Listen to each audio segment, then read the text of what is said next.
What's up guys, Darkruler here, aka Blackheart909, and today we're going to be checking out Divinity Original Sin, the definitive edition on the Steam Deck OLED, and I'm also going to be trying to see what the performance is like using lossless scaling. So I actually got the idea to test this game from a Facebook post, the Steam Deck community on Facebook, and I noticed a comment over there and I replied to it saying that that was a wonderful idea and I'd love to test Divinity Original Sin on the Steam Deck OLED. So without further ado, I'm going to cut to the game running without LSFG, and then we'll go ahead and look at the performance with LSFG. So we're in the menu screen and we're getting around 50 FPS, some dips to 30, but this is just the menu screen, nothing to write home about for now. Let's just take a look at the settings. So I'm going to turn off resync for now. Frame rate cap is disabled.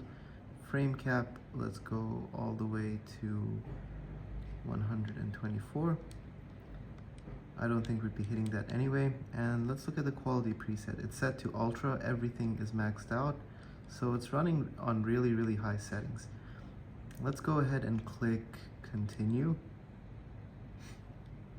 and see how the game performs. I'm actually really excited. This is something I'd play in the future. I've been playing as this guy a long time ago on my save file. I think he's called Shane or Bane, something like that. Wayne, something with an A&E.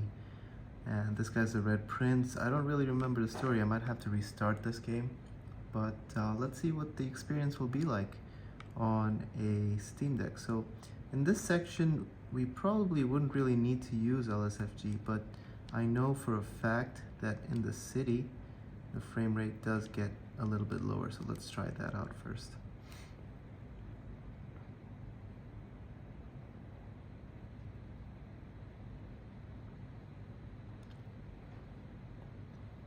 Guys, if you'd be interested in looking at my Baldur's Gate video, where we managed to get a stable 30 FPS in Act 3, it should be in the same playlist as this one.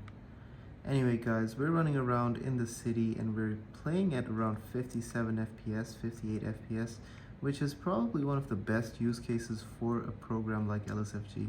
I mean, the higher your base frame rate is, the more stable your experience is going to be, and then you can also lock the frame rate after that. So just looking around the city, just looking at people. I know it gets more intensive if you go inside the city, so we'll try that now. Go near the quest markers. Okay, so we can get down to 52 FPS. That's all good. That's all right. Now let's see what happens when we turn on lossless scaling. So I'm just going to pause the game here, and here's my Steam settings in case you're curious.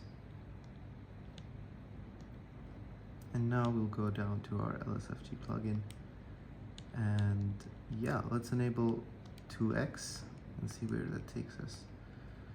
So we've gone up to 88 FPS, close to the frame cap of the Steam Deck OLED. In terms of motion clarity or motion fluidity, it's definitely a little bit improved. It's hard to notice, but those frame drops are kind of eliminated now. And if you want an even smoother, because this experience is a little juddery, if I would be completely honest. So what I'm going to do now is go ahead and go back into lossless scaling and turn on FIFO resync.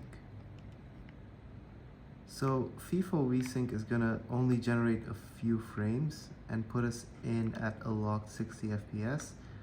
I am noticing a little bit more artifacting here with FIFO resync, so it's probably going from 30 FPS to 60 FPS.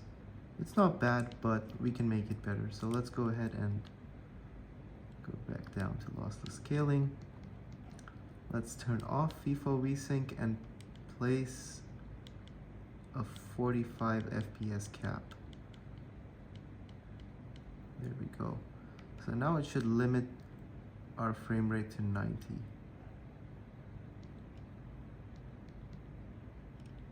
Is this running in HDR? No. Okay, well it didn't limit my FPS to 90, but it still looks a little bit better than having it limited with resync. I don't notice any artifacts, anything like that. It feels like a smooth 90 FPS experience. Remember, the Steam Deck OLED screen is locked to 90 FPS. You could overclock it, but I don't think you need to for an experience like this. It's actually such a good looking game too, and it runs really, really well. I hope you guys found this video entertaining. I hope you found it informative and useful. If you did, I'd appreciate a subscribe or like, and comment down below with other games you'd like me to try. I really enjoyed doing these tests for you guys. Dark Ruler, aka Blackheart909, signing off.